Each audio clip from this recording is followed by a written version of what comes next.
Boa noite a todos. Vamos dar início na nosso terceiro expediente, como nós falamos, a plenária dessa noite, que vai iniciar com o reverendo Dr. Mauro Master. Todos já conhecem, mas eu vou trazer um pouco do seu currículo. É graduado pelo Seminário Presbiteriano do Sul, fez mestrado em Teologia Exegética do Antigo Testamento no Covenant Theological Seminary nos Estados Unidos e doutorado, PhD em Línguas Semíticas, com especialização em Hebraico na Universidade em algum lugar na África do Sul, Que nome lindo aqui, Essa aqui, só não são mesmo para dizer um nome tão abençoado. Bem, é presidente do Conselho de Educação Cristã e Publicações da Igreja Presbiteriana do Brasil e membro do Conselho Editorial da Cultura Cristã. Atua no campo da educação básica como diretor executivo da Associação Internacional de Escolas Cristãs, a ACSE, É autor do livro Lei e Graça e de artigos na revista Fides Reformata, da qual é coeditor. Mauro está envolvido no pastoreio e plantação de igreja presbiteriana de Barra Funda, em São Paulo. Nesse momento, ele vai trazer para nós uma abordagem da perspectiva tanto de liberdade religiosa como perseguição no contexto do Antigo Testamento. Professor Dr. Mauro Master, tem a oportunidade.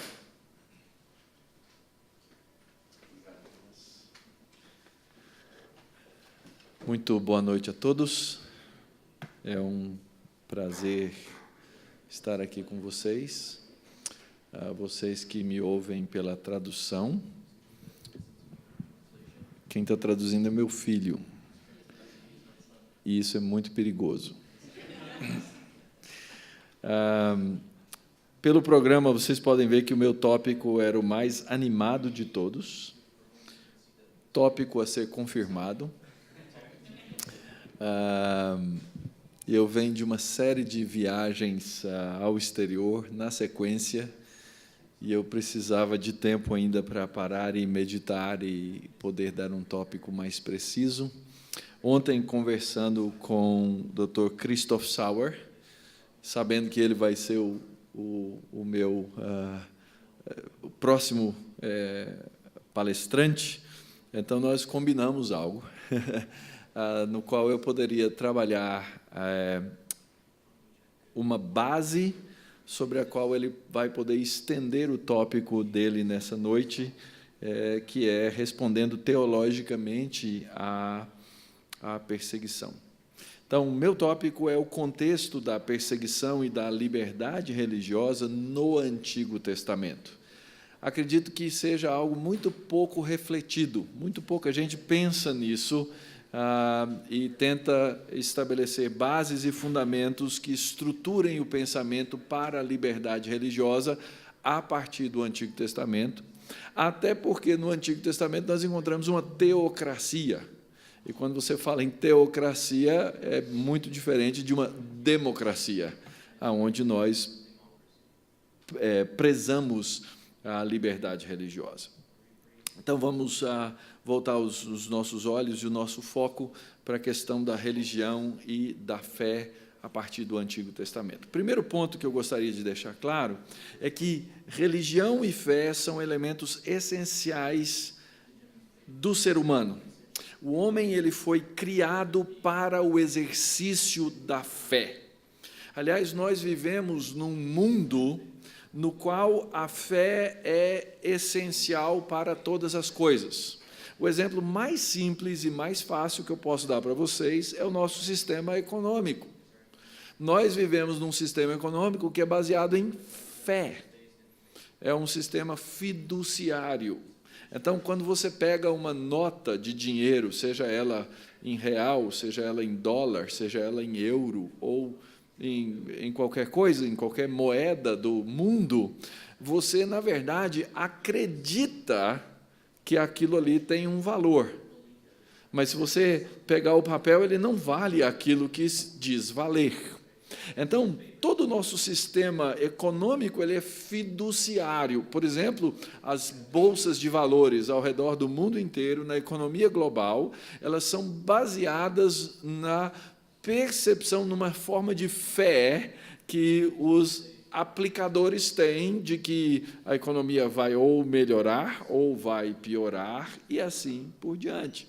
O homem ele depende de fé, mas é óbvio que não é só essa fé no sentido das coisas do mundo em si, mas o homem, na verdade, ele foi criado para crer em Deus.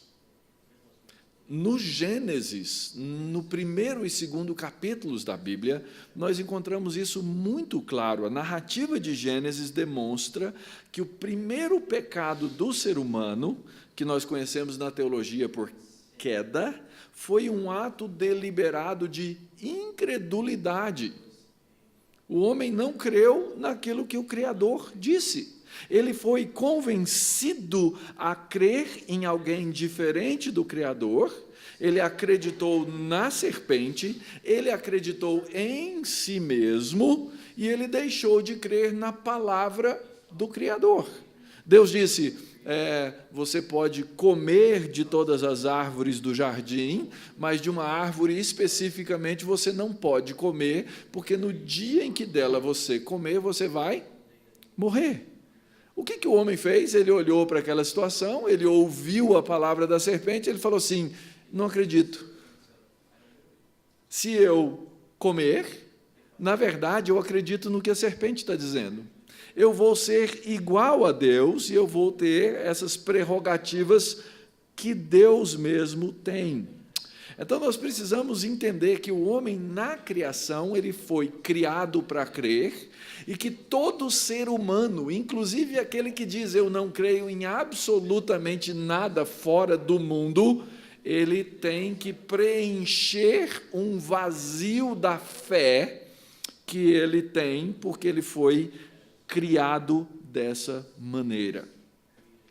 Então, quando nós olhamos para o livro de Gênesis, nós descobrimos que o livro de Gênesis ele é dividido em grandes narrativas, e a narrativa que narra esse ato de incredulidade do homem, ela tem uma extensão que vai do capítulo 2 até o final do capítulo 4 de Gênesis.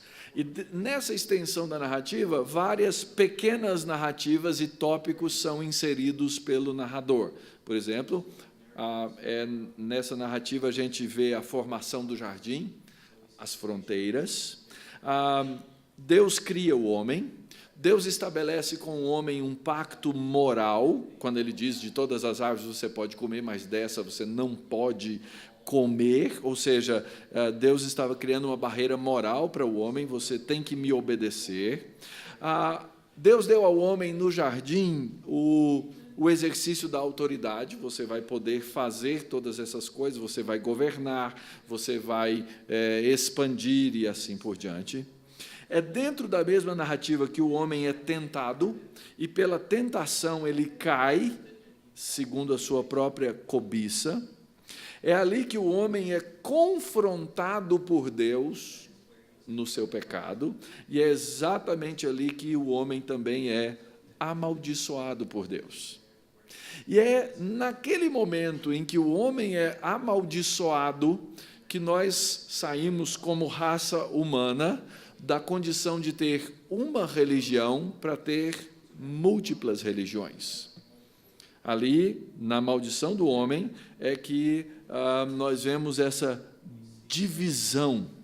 Duas descendências aparecem ali, e é interessante, às vezes a gente pula algumas palavras importantes do texto, mas é exatamente ali que Deus disse que colocaria inimizade entre a mulher e a serpente, e a descendência da mulher e a descendência da serpente.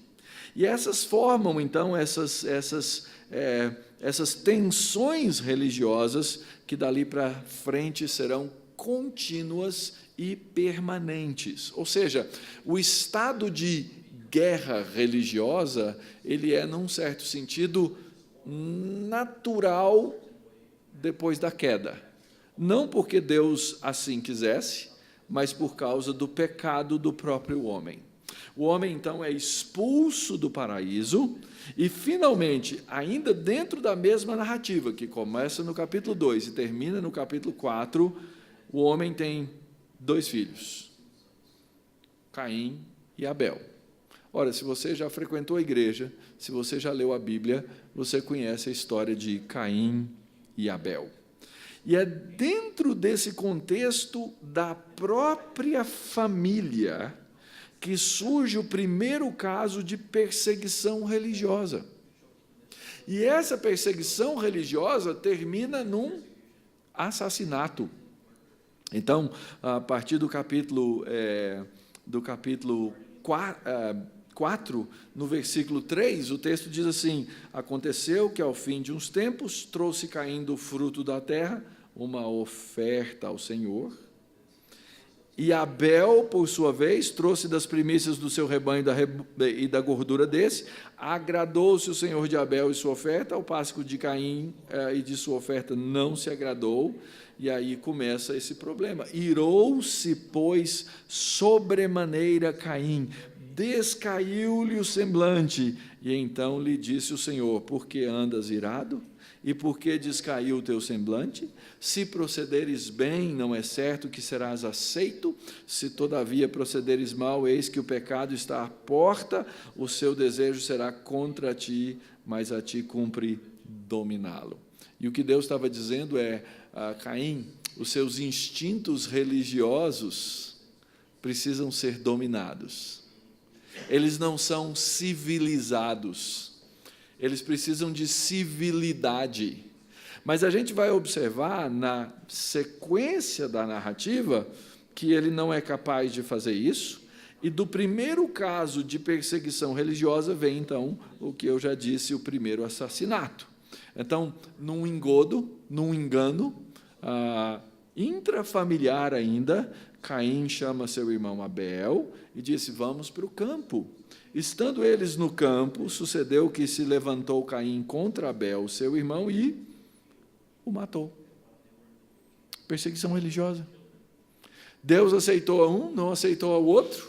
Inconformado com essa falta de aceitação, ele simplesmente, violentamente, dolosamente mata o irmão. E a história da perseguição religiosa, ela se desenvolve a partir exatamente dessa perspectiva. Deus, então, age, amaldiçoa a Caim, diz que o sangue do irmão clama por ele, e diz que você vai ser diz que, então, Caim seria um fugitivo na terra. Ora, dentro do contexto de perseguição religiosa, é que agora vai aparecer também, pela primeira vez na sequência da narrativa, o conceito de vingança. Esse é outro conceito muito importante de ser entendido quando a gente olha para a Escritura como um todo e vê que os atos de vingança, eles são constantes e permanentes da parte de indivíduos que se sentem, de alguma maneira, afligidos, seja na sua integridade pessoal, seja na sua integridade religiosa. Então, no próprio capítulo 4, no versículo 13, diz assim: então disse Caim a Jeová: é tamanho o meu castigo que já não posso suportá-lo. Eis que hoje me lanças da face da terra, e da tua presença hei de esconder-me. Serei fugitivo e errante pela terra, e quem comigo se encontrar me matará. Então Caim diz: agora eu estou marcado, e eu estou marcado para a morte. Só que a intervenção divina é fundamental, e Deus, então, proíbe a vingança. Ele diz que ele, Deus, torna-se o vingador. Então, no versículo 15, diz assim: o Senhor, porém, lhe disse: assim qualquer que matar a Caim será vingado 7 vezes. Observe que o texto não diz que o outro homem vai fazer a vingança. O vingador quem é? Deus. Próprio Deus haveria de vingar aquela... se alguém tocasse em Caim, porque a intenção de Deus é que a violência não prosperasse. Ora, o que a gente vai ver na sequência da narrativa é que, rapidamente, os descendentes de Caim se tornam violentos e eles, então, começam a prometer vingança pessoal. Então, um dos filhos de Caim, chamado Lameque, o que ele faz? Ele se torna extremamente violento e ele chega em casa cantando para as suas esposas, dizendo: olha, um cara me pisou no pé e eu matei. Percebem que o contexto da vingança agora toma conta da humanidade a partir desse descendente de Caim, que havia matado o seu irmão, e agora, então, ele dá... essa pessoa certamente vai ser vingada por Deus, porque Deus é o vingador. Então, esse contexto e esse conceito é muito importante, não só ele, mas é exatamente desse contexto que vai entrar um conceito que é fundamental para o direito, que é o direito da proporcionalidade. É daí que vai nascer a lei de Talião. A lei de Talião vai nascer da necessidade do equilíbrio nesse processo de vingança que os homens trazem, por isso é que vai aparecer o olho por olho e o dente por dente. Então, Deus proíbe a vingança, o filho de Caim promete mais vingança e ele mesmo se tornar o vingador. Então, só recapitulando o que nós vimos até agora, há uma divisão, uma perseguição religiosa, um assassinato e uma promessa de vingança, tudo isso com fundamento naquilo que deveria ser uma fé legítima em um Criador. Ora, ano passado eu fiz uma exposição do livro de Gênesis inteiro na igreja, e é interessante observar que naqueles 50 capítulos você vai encontrar essa guerra religiosa de maneira permanente, constantemente. Ela vai acontecer entre irmãos legítimos, ela vai acontecer entre irmãos ilegítimos, e ela vai acontecer entre povos que vão se formar a partir desses irmãos. Então, o contexto de perseguição religiosa, ele é muito presente no Antigo Testamento, na história dos patriarcas. Mas ele não para por aí, nós temos muitos outros exemplos também no livro de Gênesis, mas nós temos esse exemplo com a nação de Israel, e eu vou ter que ser bem sintético aqui. A gente conhece o final da história de Gênesis, esse povo de Israel, são os descendentes de Abraão, que vão ser conhecidos como os judeus, eles vão parar no Egito, eles são bem recebidos no começo, depois eles se tornam escravos no Egito e passam por um tempo de 400 anos de escravidão ali naquele lugar. Ora, eles são afligidos e são perseguidos porque eles são o quê? Eles são uma outra etnia e eles têm uma outra religião. Então, uma vez que José morre e surge um faraó que não conhecia a José, os egípcios oprimem os israelitas, colocam contra eles feitores e fazem com que eles se tornem escravos para que eles edifiquem as cidades de Faraó. Então, assim, a perseguição religiosa acontece, e ela acontece com assassinato também. O assassinato se torna presente de novo.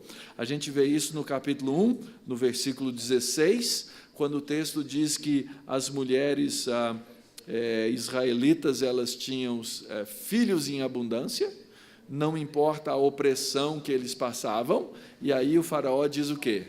Olha, matem a todos os meninos que nascerem dos israelitas. Então, a gente vê aí, de novo, o contexto do assassinato religioso na perseguição contra o povo de Israel.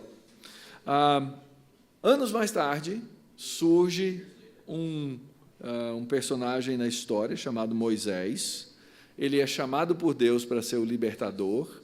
Ele aparece diante do rei do Egito, Faraó, e em Êxodo, capítulo 5, o texto vai dizer que Moisés e seu irmão Arão dizem a Faraó: assim diz o Senhor, Deus de Israel, deixa ir o meu povo para que me celebre uma festa no deserto. Qual foi Êxodo 5, 1 a 5? A resposta no verso 2, qual foi? Quem é o Senhor para que eu ouça a sua voz e deixe a Israel? Não conheço o Senhor e não vou deixar ir a Israel. Verso 3 diz, e eles prosseguiram, o Deus dos hebreus nos encontrou, deixa-nos ir, pois, caminho de 3 dias no deserto, para que ofereçamos sacrifícios ao Senhor nosso Deus, e não venha ele sobre nós com pestilência ou espada. Observe que Moisés não promete uma revolução, Moisés não promete que ele vai reagir, Moisés não promete que o povo vai reagir, mas ele diz que quem é que vai trazer pestilência?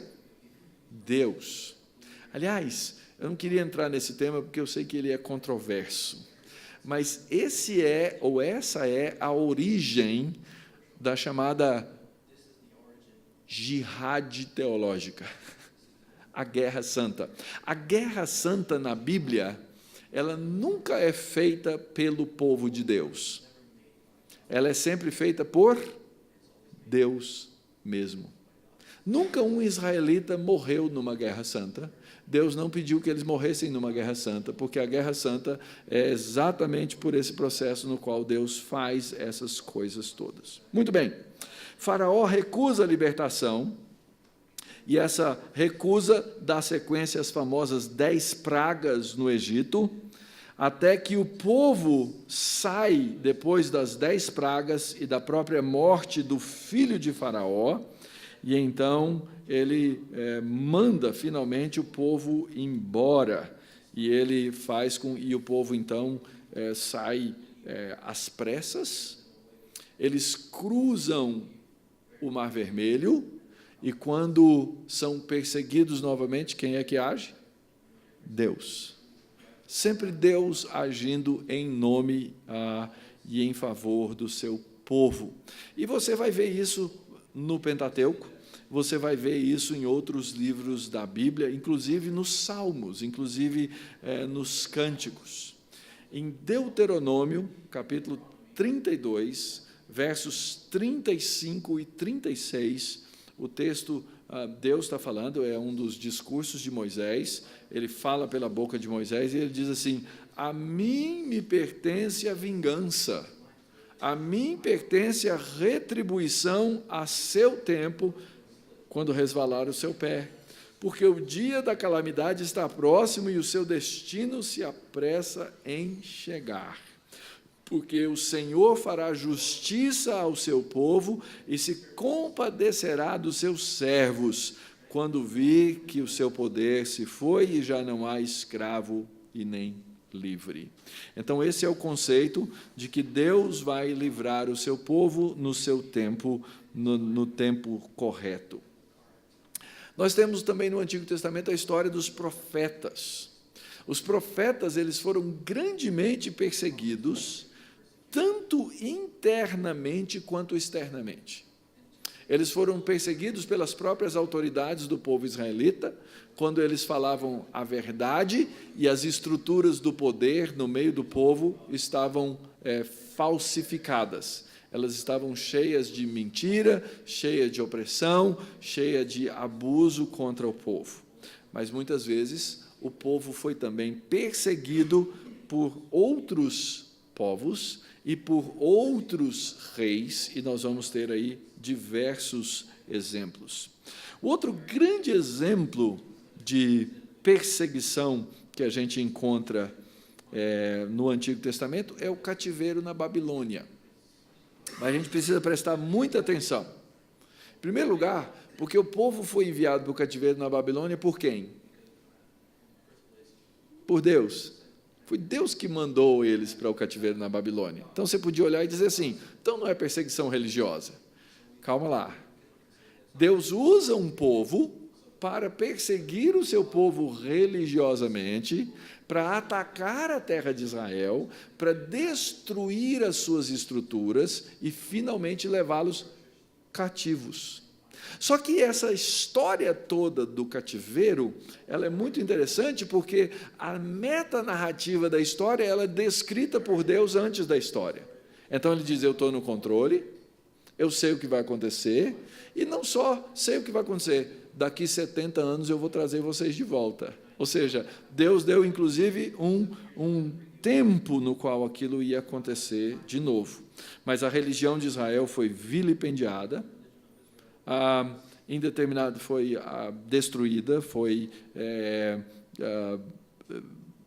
fizeram todo tipo de troça contra o Deus de Israel, levaram os objetos de culto para a Babilônia, puseram dentro da casa dos deuses babilônios, até que a medida daquela iniquidade se enche, e aí você lembra da história de Beltesazar, lá no livro de Daniel, quando ele manda vir os cálices do templo para ele beber o vinho numa de suas orgias. E Deus, naquela ocasião, faz o quê? Ele mata aquele descendente de Nabucodonosor. Ele mata aquele homem por causa daquele ato. Nós vemos outros casos de perseguição religiosa. Daniel era perseguido porque ele orava. Mordecai foi perseguido por Amã. Tudo isso é durante o cativeiro da Babilônia. E a gente vê que Deus levanta reis, Deus derruba reis, e no final da história, Deus liberta o seu povo, como ele havia prometido depois dos 70 anos. Ou seja, nem a perseguição está fora do controle do poder da mão de Deus.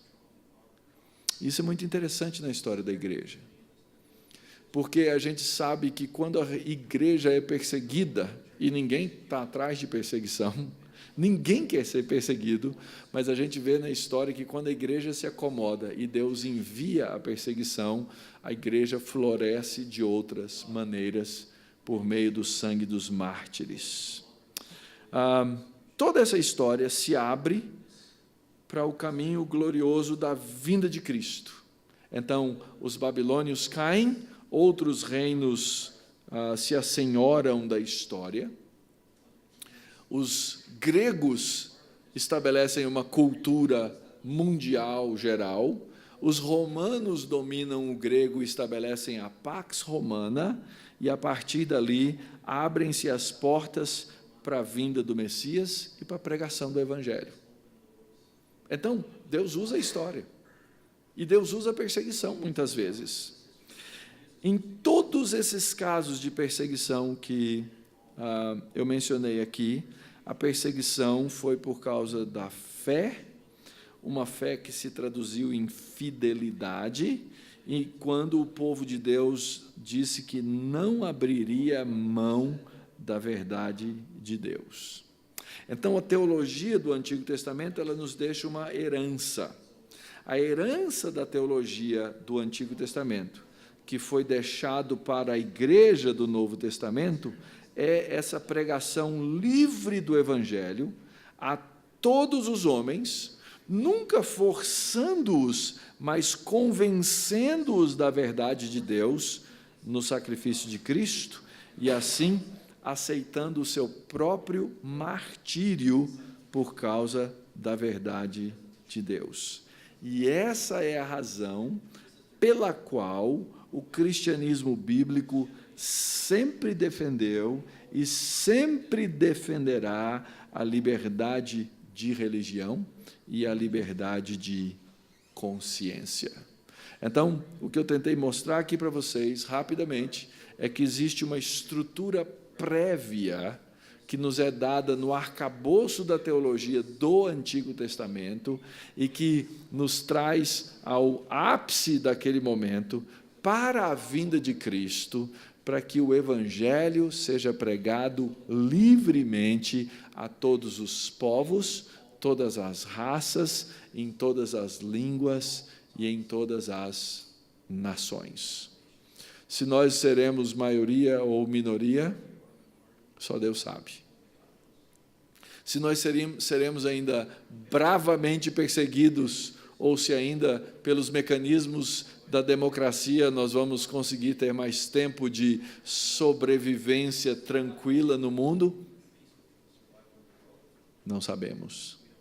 Mas uma coisa a gente tem certeza, é que nunca foi ao homem possível, por meio da perseguição religiosa, destruir a verdadeira fé em Deus. E essa é a nossa única e verdadeira esperança. O meu desejo é que, por meio dos estudos acadêmicos, por meio do estudo da lei, do direito, por meio do uso das nossas constituições, nós sejamos capazes, na medida do possível das nossas forças humanas, manter a liberdade religiosa para todos os povos, mas que essa não seja a nossa esperança escatológica, porque a nossa esperança escatológica é a volta de Cristo. E assim, então, prossigamos nessa batalha e nesse importante trabalho que cada um dos senhores faz nesse campo do direito e da liberdade religiosa. Muito obrigado.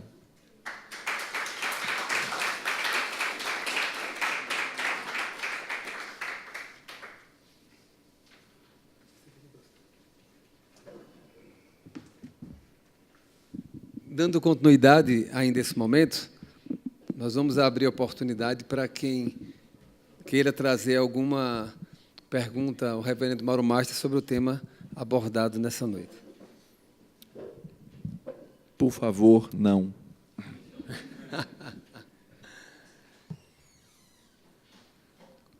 Mais alguém? Calma, gente, calma. Não precisa de tanta gente. Mas, assim, só uma observação muito interessante, a abordagem do Ricardo Bitum ontem, né, do Augusto Nicodemos, hoje também, do Mauro, trazendo uma perspectiva muito importante acerca da condução até dessa perseguição pela mão soberana assim, de Deus. Isso é muito importante para nós, porque da mesma forma que surgem os perseguidores, Deus levanta aqueles que vão fazer com que a perseguição cesse naquele período. Libertadores, né?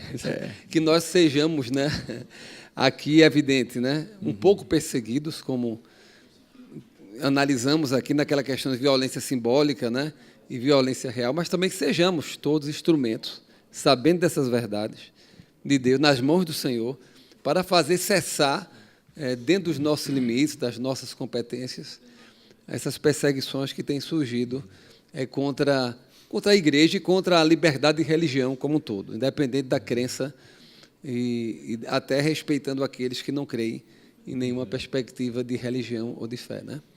Uma coisa interessante, doutor Jonas, é que a gente precisa, inclusive, enxergar quais são os limites dos quais nós temos que defender a nossa liberdade religiosa ou nos empenhar em defender a liberdade religiosa do outro. Isso. Eu acredito que, no cristianismo, a nossa preocupação fundamental e primária seja defender a liberdade religiosa do outro. E nisso nós nos beneficiamos em receber a liberdade religiosa. Então, Deus não nos tira, mas muitas vezes a igreja precisou chegar ao martírio para fazer com que a verdade continuasse sendo pregada, não é? Então, não estou dizendo que o cristão não deve, e que os nossos juristas não devem defender a liberdade religiosa dos cristãos no Brasil, mas até a maneira como nós temos que olhar para isso, ela precisa ter um framework teológico bíblico, porque senão a gente vai passar ao invés de defender a nossa fé, nós vamos passar a defender a nossa religião. E são duas coisas que precisam ser bem identificadas. A liberdade religiosa, a maneira como nós cremos, não é? Ela tem uma profundidade muito maior do que a mera liberdade de religião de qualquer um. Então, tem um framework teológico que tem um peso maior aí. Excelente. Né? Temos alguém a mais? Trazer alguma questão? Pode sim, pois não.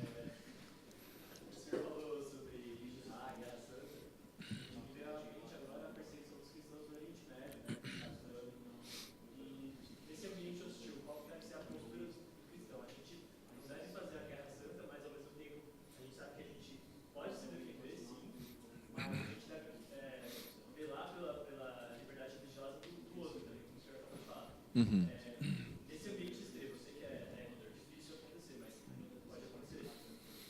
Qual que deve ser a postura do cristão? Deve evitar o conflito ao máximo ou deve se manter no mesmo lugar e falar assim, não, eu sou cristão, se você vier me atacar, eu te ataco também? Qual que deve ser essa postura nessa linha? Ok. Eu acredito que a gente precisa estabelecer bem as esferas, ok? Quando a gente fala de Estado, o Estado ele tem um conjunto de obrigações que são dadas a ele pela própria Escritura, ok? Então, o Estado ele tem um dever de defesa que é diferente, às vezes, do dever de defesa do indivíduo, né?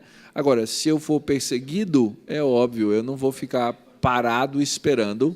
Se a minha família for perseguida, eu não vou deixar de defendê-la, ok? E certamente, eu falei então do Estado, eu falei da família, e existe o papel da igreja dentro desse processo. E eu acredito que a gente precisa, quando a gente estuda, inclusive um filósofo, Doivert, ele estabeleceu a chamada teoria das esferas, e a gente precisa entender, quem sabe alguém estudar a teoria das esferas, para poder entender quais são os papéis de cada esfera no processo de defesa da liberdade religiosa. Então, se nós estamos numa nação democrática, a nação e o Estado têm o dever dessa defesa. Como é que a igreja vai reagir? Será que a igreja deve reagir com armas? Eu acredito que não. Mas o Estado tem essa obrigação. Então, há uma complexidade no processo, e é por isso que eu acho que nossos estudos não estão nem perto de serem concluídos. Eles são ultra seminais, porque nós teríamos que identificar essas esferas de ação e como cada um deveria agir dentro de cada esfera. Bom? Temos o Eric lá.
I think on that specific situation, when there is no real state ruling over, I would say, and you are minority, I would say flee.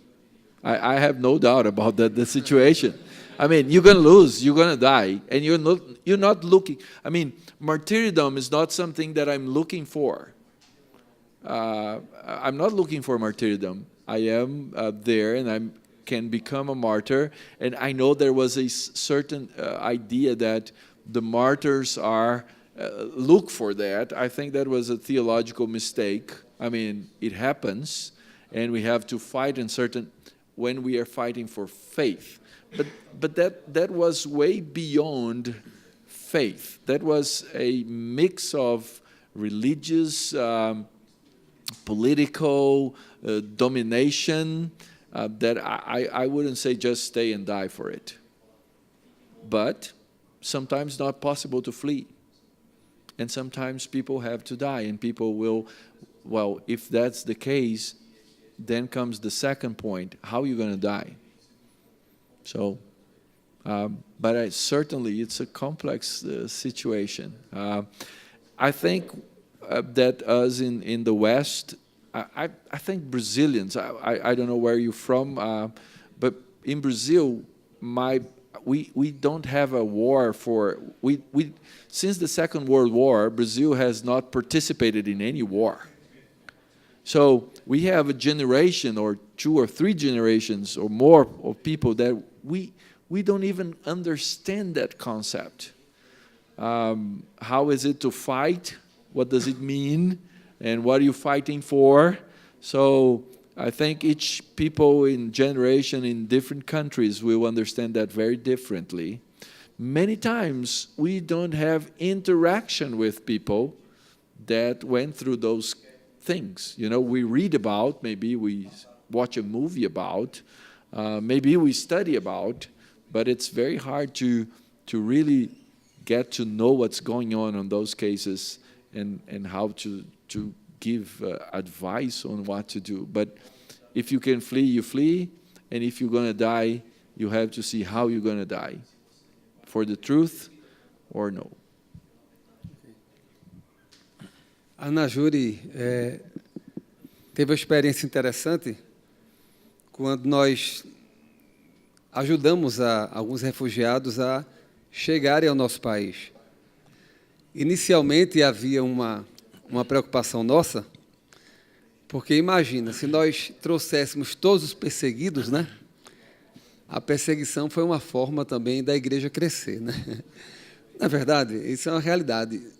Mas o interessante é que nós conseguimos, com a ajuda de parceiros, trazer alguns refugiados para o Brasil, mas o desejo de alguns desses refugiados não é ficar aqui.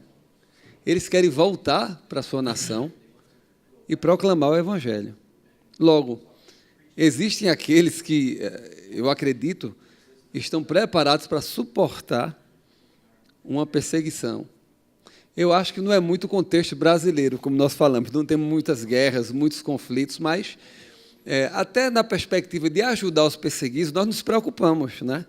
E foi uma grande, assim, foi de grande importância a reação de um desses refugiados, quando ele se colocou até à disposição de ser um embaixador no Brasil, de trabalhar em prol dos perseguidos, e dizendo que o desejo dele, nós temos falado com muitos refugiados, é voltar para a sua casa, voltar para a sua nação, e mesmo ajudar. Mesmo em países onde existe a blasphemy law, né, eles não se negam a voltar quando entendem a importância da história que eles tiveram e podem contribuir hoje também com a ajuda a outros em áreas de perseguição.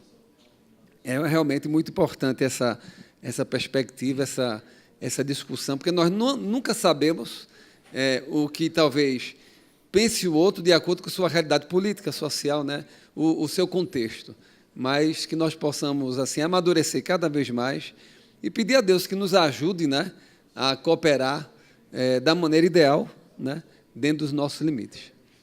Ok? I think there was a question here. Mais alguém que gostaria de trazer uma pergunta? Não? Christoph? Não? Não. Ok, queremos agradecer ao reverendo Mauro Master. Eu vou passar às suas mãos agora o livro, né, que passou a ter um valor inestimável após o prefácio, né? Até então era uma coletâneazinha nossa, né, organizado, mas quando o Mauro Master disse, vou fazer o prefácio, nós soltamos fogos, né? Reverendo Mauro Master, agradecemos. Certamente teremos outras oportunidades de aprender um pouco mais, de ouvir a sua grande experiência e nós, assim, agradecemos a Deus pela sua vida, pela forma como tem sido influenciador, né, em várias áreas, na vida acadêmica, no seminário também, no Underjump, né, como um grande líder e coordenador lá. Muito obrigado, agradecemos mais uma vez. É um prazer. Prazer servir na Júri com vocês, irmãos. Eu valorizo profundamente o trabalho que vocês fazem e a maneira como vocês fazem. E por isso eu tenho prazer em fazê-lo também. Amém. Obrigado, gente. Obrigado, reverendo Mauro, pela sua participação. O Underjump, né, o Centro de Pós-Graduação em Teologia da Universidade Presbiteriana Mackenzie, é um parceiro da Anajuri, né? E nós estávamos conversando, inclusive aqui, professor Christoph, sobre mais cooperação nessa área, né, acadêmica de estudos envolvendo o direito, a teologia, e certamente a Anajuri e todas as demais instituições que fazem essa International Consultation têm, né, a alegria e a honra de ter no Underjump um parceiro para a realização de pesquisas e eventos como esse. Eu pedi para My Little Boss Felipe para falar, porque eu não vou poder ficar até o final da fala do professor Christoph, porque eu tenho que pegar o meu voo para uma cidade aqui do Brasil que ninguém conhece, mas é um paradise. Todo mundo pergunta onde você mora, eu falo, eu moro em Aracaju, e it's a paradise. E um dia, quem sabe, eu vou levar aí o Mark Hill, o Christoph, o Cole Durham, enfim, para conhecer e comer um caranguejo, né? Um dia que vocês descobriram o que é um caranguejo, então você sabe traduzir caranguejo? Crab. Mas, enfim, eu queria, nesse momento também, pedir que todos pudessem dar uma salva de palmas tanto para Felipe Augusto, que foi o grande manager dessa Constitution aqui no Brasil. Está aprendendo. E também para o professor Christoph Sauer, porque eu sempre digo que eu tenho alguns heróis, né? E na área acadêmica, certamente, my hero é o professor Christoph, porque ele coordena vários grupos de investigação. Nós tivemos aqui a oportunidade de ter scholars de várias partes do mundo, né, pessoas de referência, que estudam uma linha de investigação que não é muito atraente do ponto de vista acadêmico, né, mas que o fazem pela curiosidade científica, porque querem contribuir e aportar cientificamente. Mas, principalmente, né, com aquela ideia de pesquisa aplicada, né, querem que toda essa teorização ela sirva como um instrumental, como um aparato, para que a liberdade religiosa seja o principal direito humano fundamental. E o professor Christoph é realmente um exemplo para todos nós nesse momento no mundo. Muito obrigado, professor Christoph. E para fecharmos, então, com chave de ouro, queria convidar o professor Christoph para dar aqui a sua conferência de encerramento dessa consulta internacional.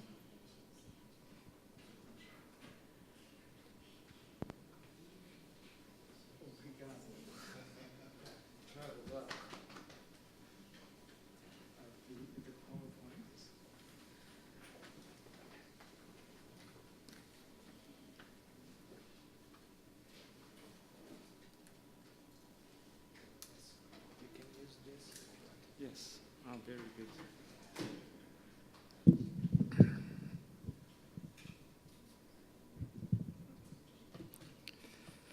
All right, the topic is responding theologically to persecution, Christian interpretations of suffering for Christ, persecution and martyrdom from a missiological perspective. And before I switch away from this picture, Felipe has been there. That is the Evangelische Theologische Fakultät in Leuven in Belgium, one of the places that I'm linked to. So while politicians, human rights organizations, and Christian ministries are asking, what can we help to do? What can we do to help those persecuted for their religion, including Christians? One of the tasks of theologians is to find a theological interpretation of suffering for Christ, of persecution and martyrdom, interpretations that are biblical and relevant. And in the discipline of missiology, we ask, how does this relate to God's mission? So I'm focusing on a topic we might generally not be used to hear much about, namely martyrdom and mission. Looking at Christian interpretations from a missiological perspective. The terms martyrdom and mission in the title, or actually mission is not in the title, but these are two key terms for me. They're broad umbrella terms. Martyrdom here stands not only for losing one's life for one's beliefs, but also as a part for the whole, for discrimination, persecution, and suffering, and in this context, specifically that of Christians for the sake of Christ. Mission in the title, or in the previous title, yes, stands for the broadly for phenomena such as Christian witness in all dimensions, turning to Christ or planting and the growth of churches. So I'm looking with a magnifying glass at a topic that is a burning issue in many parts of global Christianity. And those who were here this afternoon, we heard from India, from North Korea, from the Middle East. It's a burning issue, and it's also a very prominent topic in Scripture, in the Old Testament, in the New Testament, as we have heard in these 2 days. And it's a topic that can be examined within the framework of mission theology. Now, from the perspective of Christian doctrine, we could ask, how do the different theological traditions influence how the church handles issues of persecution, how it handles martyrdom and freedom of religion or belief for all? So, one aspect is the thinking and theology on religious freedom. Another aspect is the theological reflection on suffering for Christ, persecution, and martyrdom. And the two are related in some way and at the same time distinct. But in my observation, they are not always equally well developed within one and the same theological tradition. And it might be that there's broad agreement on the one across several traditions, but much less on the other among the same group.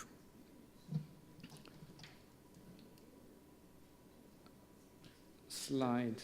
Oh, okay. So this is quickly my outline.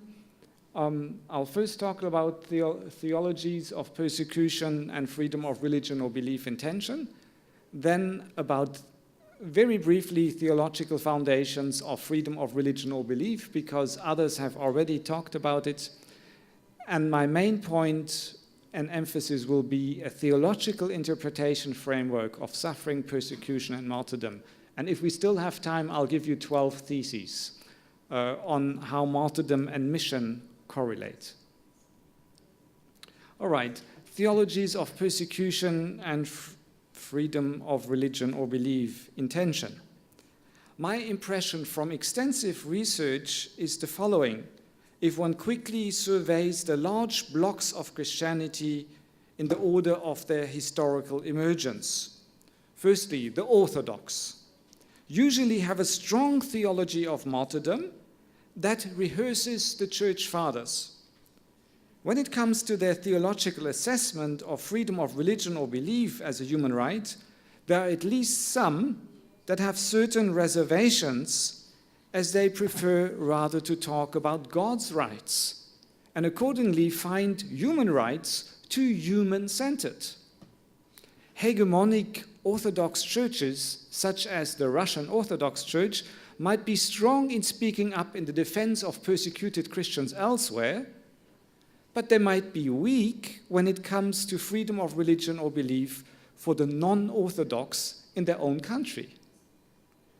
Second, in the Roman Catholic Church, I found some strong theological reflection on persecution and martyrdom in the teaching of the magisterium, so that is the authority structure that teaches, as well as clear theological stand on freedom of religion or belief since the document Dignitatis Humanae, human dignity, which came out of the Second Vatican Council. Thirdly, in mainline Protestantism, I generally find theology of persecution and martyrdom out of fashion. And it's the famous theologian Schleiermacher who said, yes, martyrdom and persecution of Christians, that is a thing of the past. Optimism. So such voices that take this topic seriously are rarely found. However, mainline Protestantism is much stronger on freedom of religion or belief as part of public theology. Fourth, in the evangelical stream of Christianity, both in independent churches as well as in sections within mainline churches, it is a bit easier to find some good expressions of a theology of persecution and martyrdom. For example, in a document called the Bad Urach Statement. And if you haven't got a copy yet, you'll find it outside on the book table. I'll come back to that later. But it is not standard teaching among evangelicals either. Evangelicals among all traditions are at times seen as taking the lead globally in the defense of freedom of religion or belief. But among ordinary ranks, probably they find it easier to call for freedom of religion or belief for their own, rather than for those who believe differently. Fifth, among Pentecostalism and charismatic Christianity, there has been rather little produced theologically on persecution and martyrdom. While the topic might be positively covered on the pulpit and among all contemporary expressions of Christianity, this group is actually the one facing most persecution. At the same time, as we have heard earlier today, health, wealth, and prosperity teaching has emanated from parts of this strand of Christianity, which is one of the greatest antipodes to a biblical understanding of suffering for Christ, persecution, and martyrdom. And on freedom of religion or belief, these movements do not seem particularly strong, at least at the moment.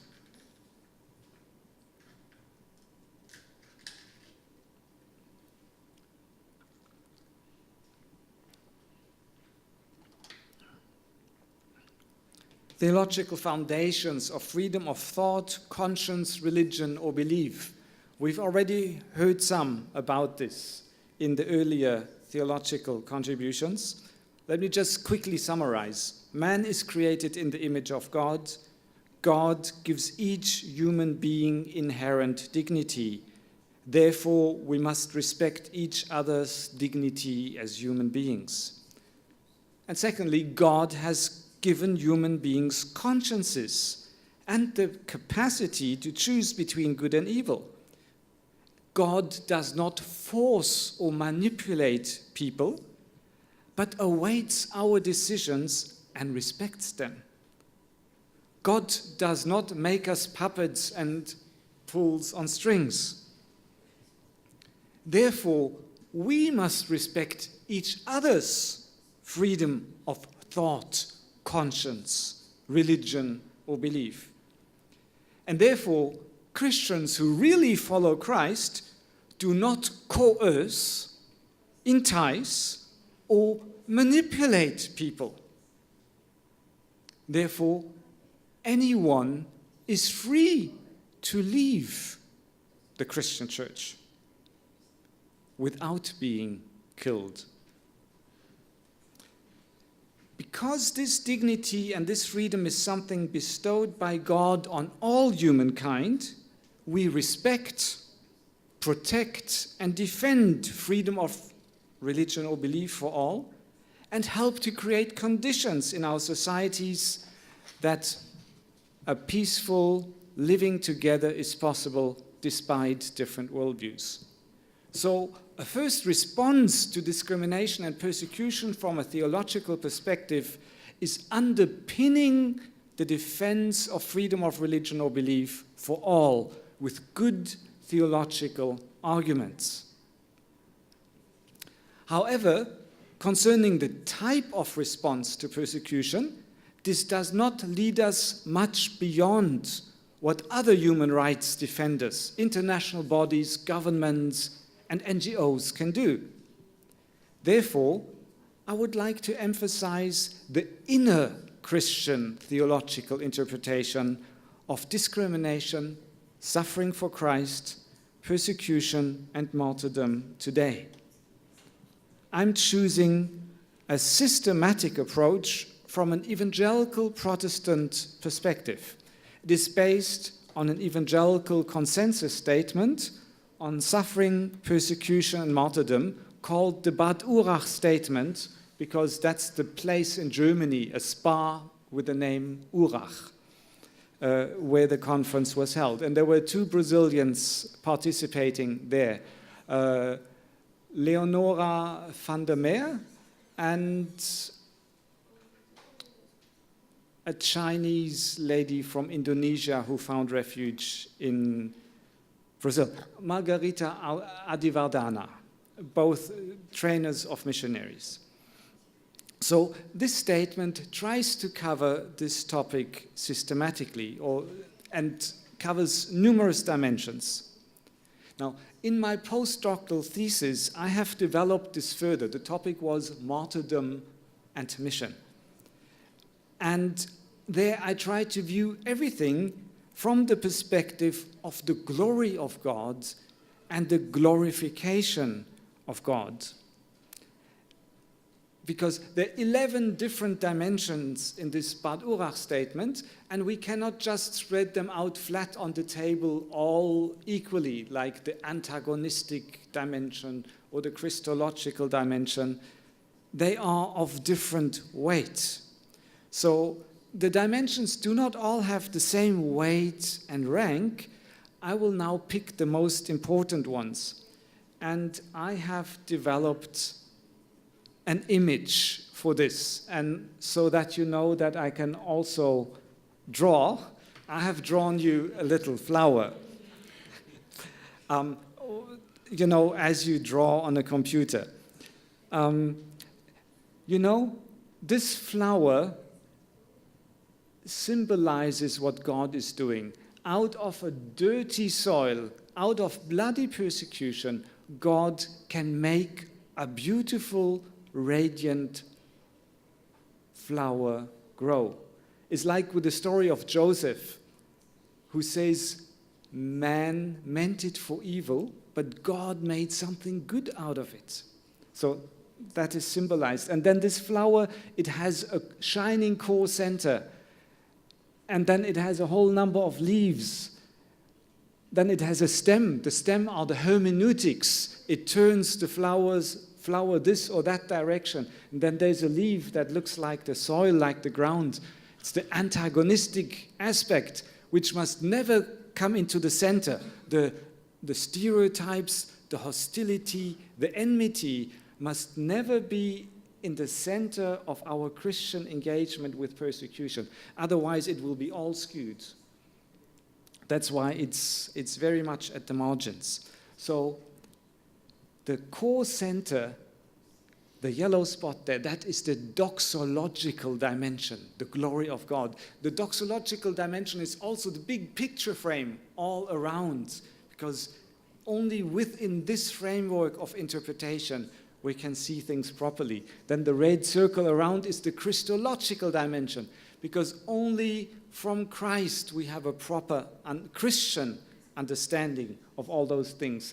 And then there are many subtopics. These are the petals of the flower. So I'll go through a few of those now. But you know why I came up with this image? I was teaching in Indonesia pastors who might be preaching to an illiterate congregation. And I was thinking, I've got this long list of things, and it's so abstract, and then all those theological terms, doxological, eschatological, and whatever. How can they talk about it in an image that they can remember and that the people to whom they preach can remember, and give some structure to it? And that's how we came up with the flower theology.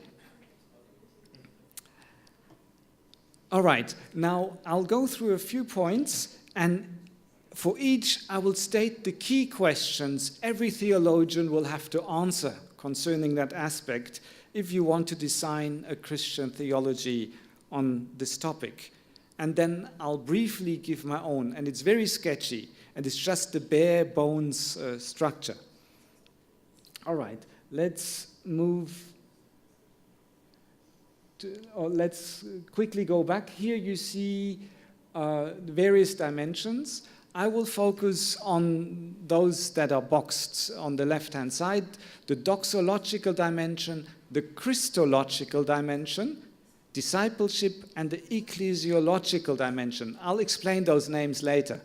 I'll briefly touch, and I won't touch on the ecumenical, the eschatological, the antagonistic, the demonological, and the hermeneutical dimension, because otherwise I would go beyond midnight my time, or it's already beyond midnight in Europe anyway. Okay, but I won't keep you so long. Let's move to the doxological dimension. The questions to answer here are the following. What does God think of martyrdom? Is God honored by the endurance in suffering and martyrdom of his witnesses? Does God honor his martyrs? Does God reward faithfulness? And if yes, where and how? Now my quick response. If we start from this perspective of doxology, of the glory of God as the main goal, then the triune God is the source of mission, and the triune God is the goal of mission and of martyrdom. If you look at Revelation 15, verses 2 to 4, there's a whole image painted, a vision which connects the worship of God in all his glory with the witnesses and martyrs and the goal of mission to all the nations. So you've got everything in there. God's glory, mission, martyrdom. The willingness to fulfill this commission, as well as the readiness for martyrdom, have their origin in the love of God. Thus, his love is the starting point of all attempts to explore the mystery of martyrdom. In John 15, verse 13, Jesus said, "No one has greater love than the one who lays down his life for his friends." Martyrdom has its roots in love and in God's love. Now, mission and martyrdom have their place in God's salvation plan.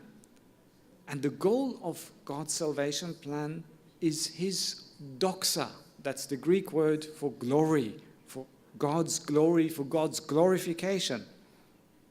And you could look at Revelation 1. Then other biblical texts say the martyrs and witnesses of Christ glorify God in their witness and in their suffering. Acts 4, Hebrews 4. And they actually share in his doxa, in his glory. When Stephen was stoned, he said, I see the heavens opened and the Son of Man standing to the right hand of the Father. By the way, that was the role of the advocate standing on behalf of the accused to the right hand of the judge. So while there was a mock trial on earth, there was a trial in heaven. And where Stephen was stoned on earth, he was vindicated in heaven. He had a share of the glory of God, and then the biblical text says, and his face was radiant. He echoed, he radiated something of the glory of God.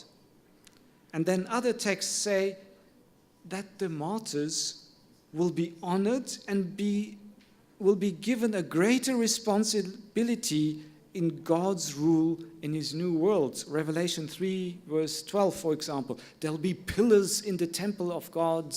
They'll have the name of God written on their foreheads, etc., etc.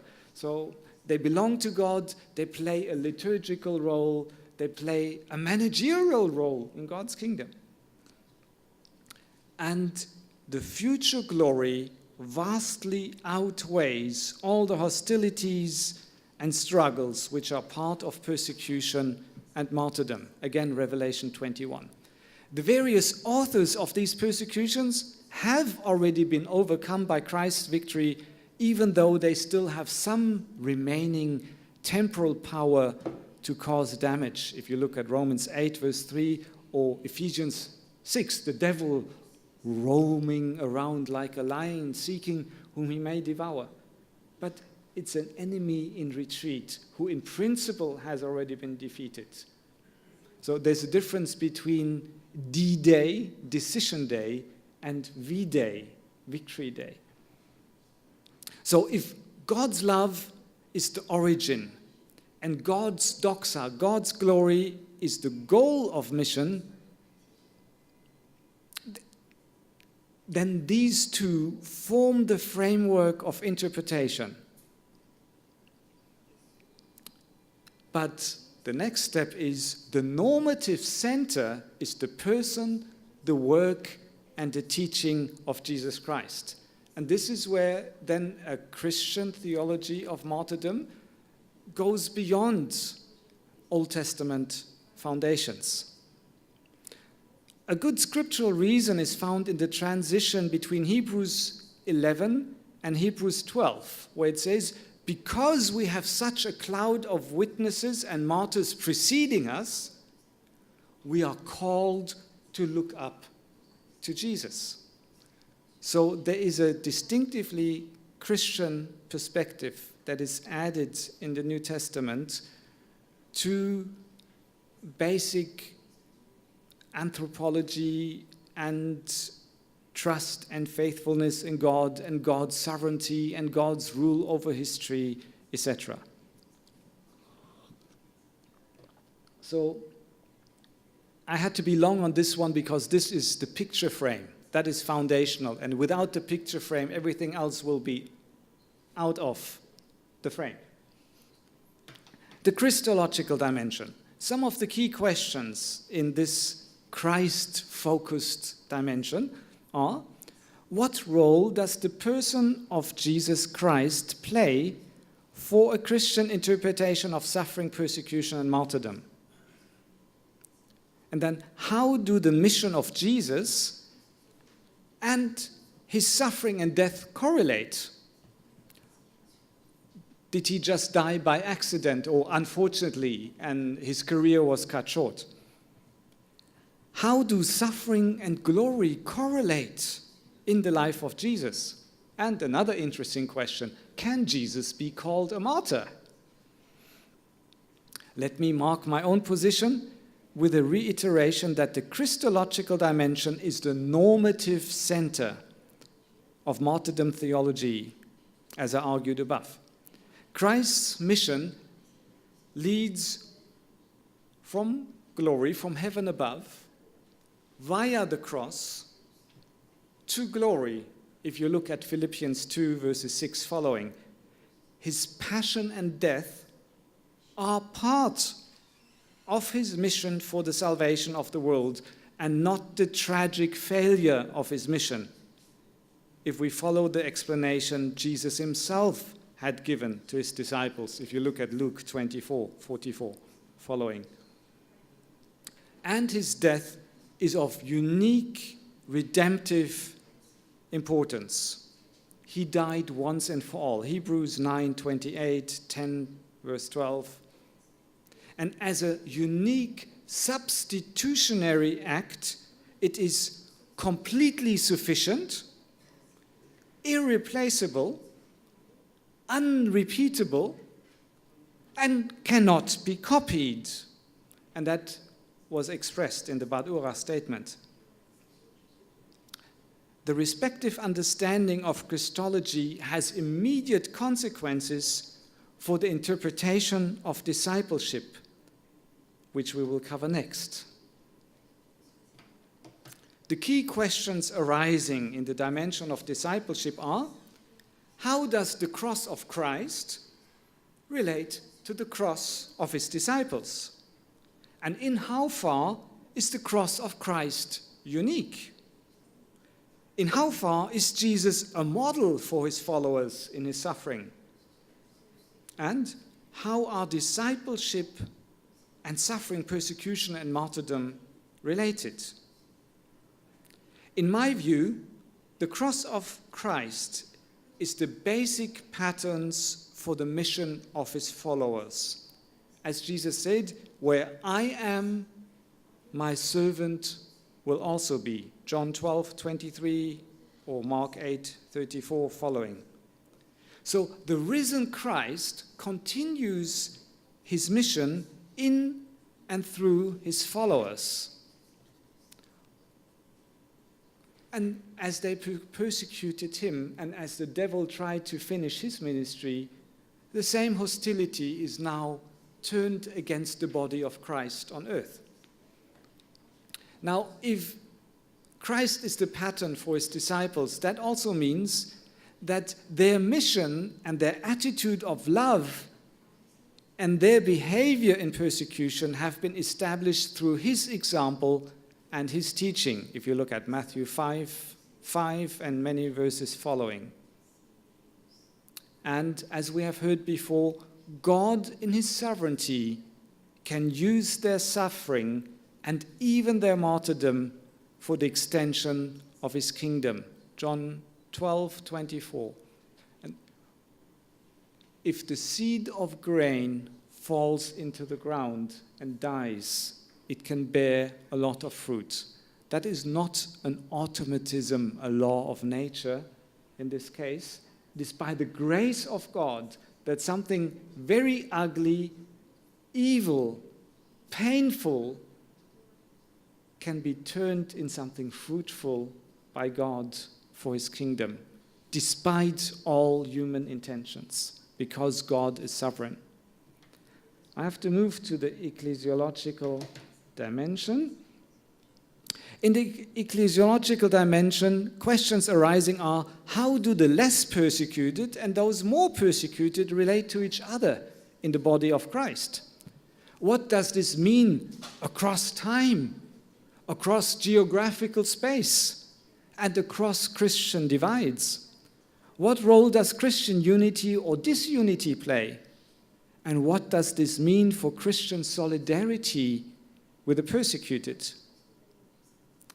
In my view, Christian unity in oppression is a challenge and at the same time a witness to the world, because Jesus links hatred of the world, the unity of his disciples, and their mission in his parting prayer for them in John 17:14-23.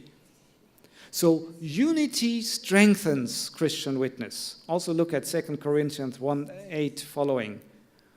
While disunity weakens Christian witness. So in the face of oppression, Christian unity can be expressed in manifold modes of solidarity, such as exchange of information, visits, prayer, support, and suffering or rejoicing alongside others. And then there are the further dimensions that we had seen earlier. It would go too far to now explore them, such as the antagonistic or the demonological dimension, which are very much subsidiary, or the ecumenical dimension, or the eschatological dimension, which expounds the grounds of hope to endure in the face of persecution. Look again at 1 Peter 1, verses 3 to 6. I think that we heard earlier. The hope that is based on the resurrection of Jesus Christ in a new body as a guarantee of the resurrection of his own, and in the joyful expectation of the parousia, of the becoming visible, of the appearance of the Lord Jesus Christ, which will complete the mission of the church on earth.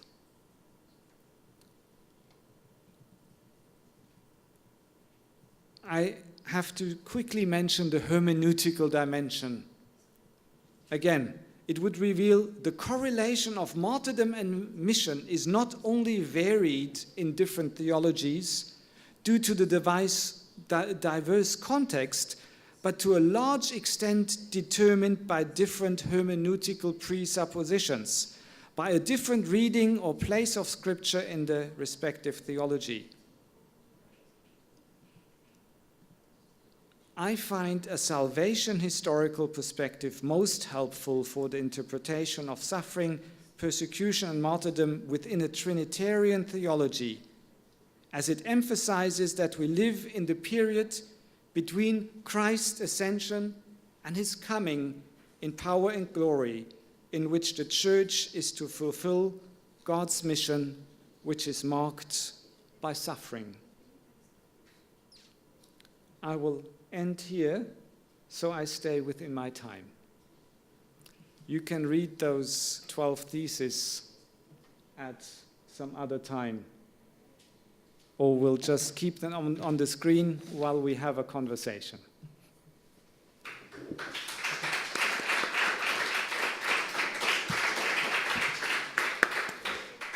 Thank you very much, Professor. That was really encouraging, and thank you very much for your time.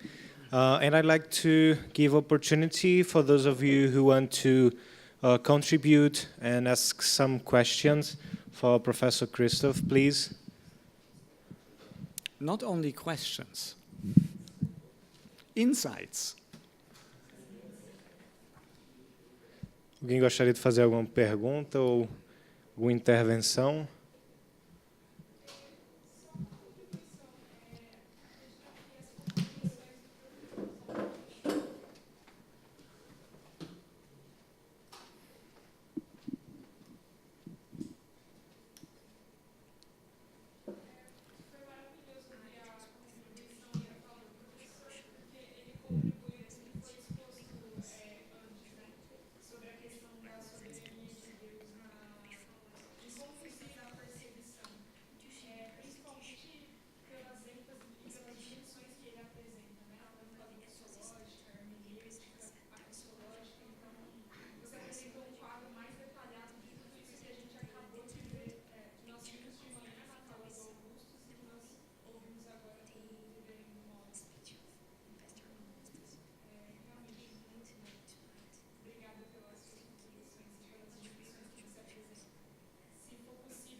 All right, yes, there are two ways for access. Number one, I have a list for those who wanted the North Korea paper or the paper on Holy Spirit and advocacy. And we'll make a third list for this paper, then you get the 12 theses. But as I had shown, this little book called Bad Urach Statement, and it's not a bad statement, but I believe there's still a few copies out there on the table. And if they're out, the good news is this book and all the books that are brought, they're free online on the website of, let's see, here, on www.iirf.eu. Okay, for example, also the International Journal for Religious Freedom.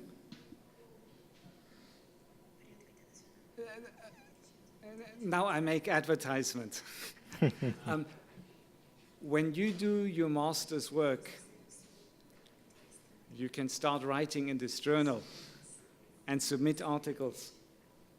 Okay? And there's another book, Freedom of Belief and Christian Mission. And the good news is this book is also free online. You just Google for the name and you'll find it. And I contributed 2 essays in that book. And one is on the theological framework, and it's much of the same as I presented here. And the second one on Christian solidarity in the face of persecution. Yeah. Arya and Uziel also had on Latin America. We contributed to this too. Yes, you say yourself. Yeah, just a self-advertisement as well. Oh, okay, I'll tell. I invited Uziel and Felipe to write the article about Latin America in this book. Yes, thank you. And there's a third book that I didn't show here yet. The title is Blood and Sorrow. Christian mission in a context of suffering, persecution, and martyrdom. And I think there is a Portuguese edition of the book because Leonora van der Meer is one of the editors. And that one is a book for training missionaries, very practical, many case studies, 65 authors from around the world, from an evangelical perspective. This book is more scholarly and is broadly ecumenical, Christians from many different traditions. Okay, sorry for being so long. But did I answer your question? Okay. Any other question? Alguma outra pergunta? Se não, eu gostaria, portanto, de agradecer mais uma vez ao professor Christoph Sauer pela sua contribuição. E com essa apresentação, nós encerramos a segunda consulta internacional de pesquisa em liberdade de religião ou crença, juntamente com o 7º Simpósio Brasileiro de Direito e Religião e a consulta internacional sobre missão e teologia no contexto de perseguição. Eu gostaria de agradecer a participação de todos vocês nesses 2 dias de evento. Agradeço particularmente ao professor Christoph Sauer, que também se tornou para mim um grande exemplo, além da sua contribuição e trabalho acadêmico, mas da organização de conferências como essa. E realmente eu pude aprender bastante com o professor Christoph na condução deste evento. Também agradecer à Universidade Presbiteriana Mackenzie, na pessoa do reverendo Mauro Meister, também à Najuri, na pessoa do pastor Jonas Moreno, e a todos os nossos parceiros, aproveitando aqui a presença do professor Cole Durham, do professor Eric Jensen, Mark Hill, e aos alunos que aqui também estiveram, os nossos anajurianos. E teremos, sim, outras oportunidades, outras consultas como essa e outros eventos sobre esse tema.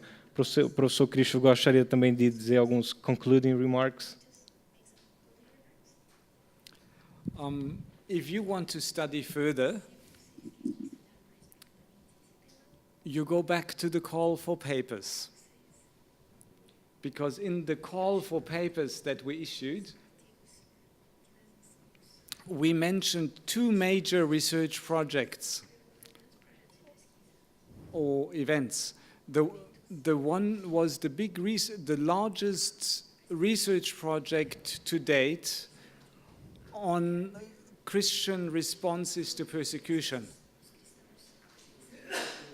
And the title was Under Caesar's Sword, Christian Responses to Persecution. And that is the most extensive empirical study on what kind of persecution Christians face, and then with a focus on developing a typology on how Christians respond in the various contexts. And it also includes some very good recommendations for the different spheres of responsibility, how people could and should respond to persecution. So that book is very strong on the empirical level. What it's lacking is the theological level. That's why I put my emphasis there tonight. And the other thing I want to remind of is this gathering in Washington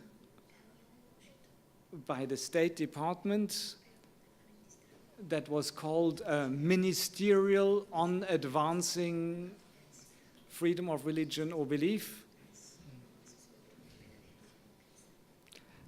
And where 80 delegations of different countries had participated.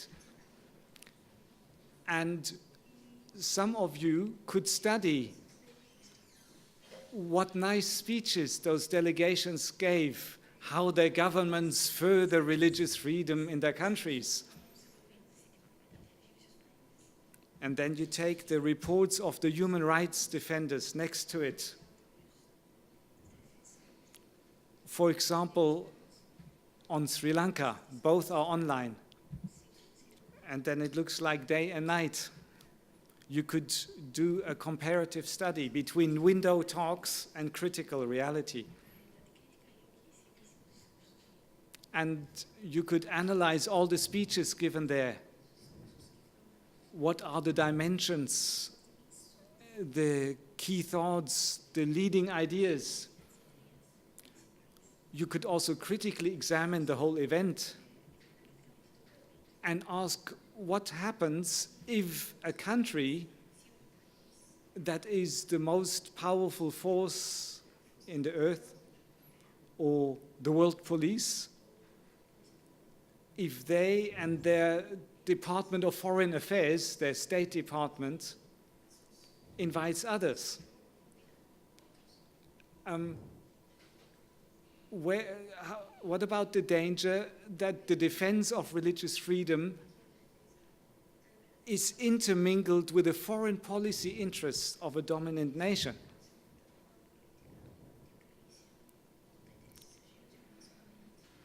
And then you could go on to reflect, what role can your country, Brazil, play on the international scene as a member of the BRICS countries, a large economic power, a trading partner that does have some influence on other nations and is not seen as the hostile force who wants to exploit others. So I was most impressed when we had the Religious Liberty Partnership consultation in Brasilia, an event in the Senate building, and all the ambassadors of the various countries were invited.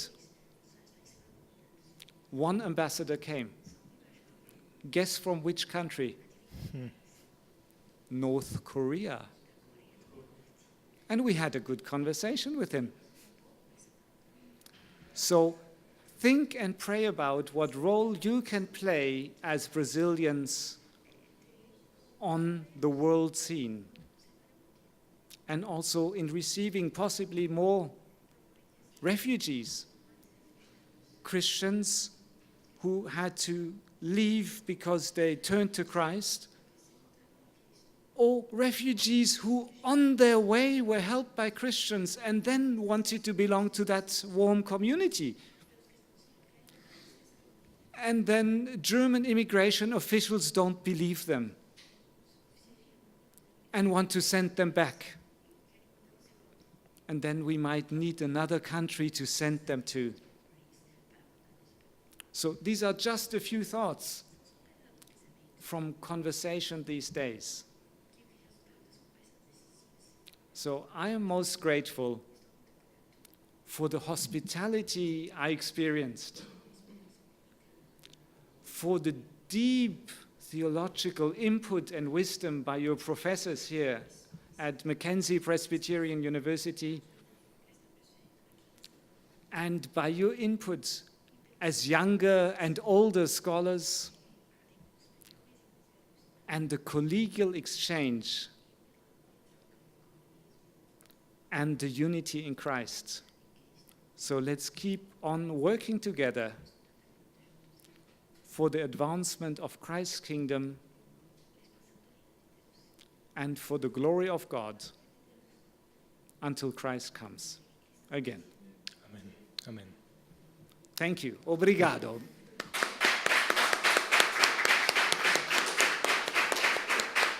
Amém.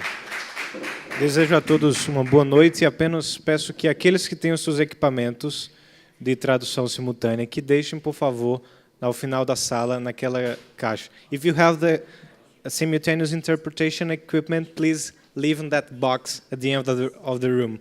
Thank you very much. Have a good, okay. And there is a reward because you have Persevered. persisted until the end. All the books marked on the table display were here for display until the end of the conference, and it means now you may take them. So one for each. Yes. And Felipe, you first take what Ana Jure wants and doesn't Okay. have yet, and the rest is for all of you.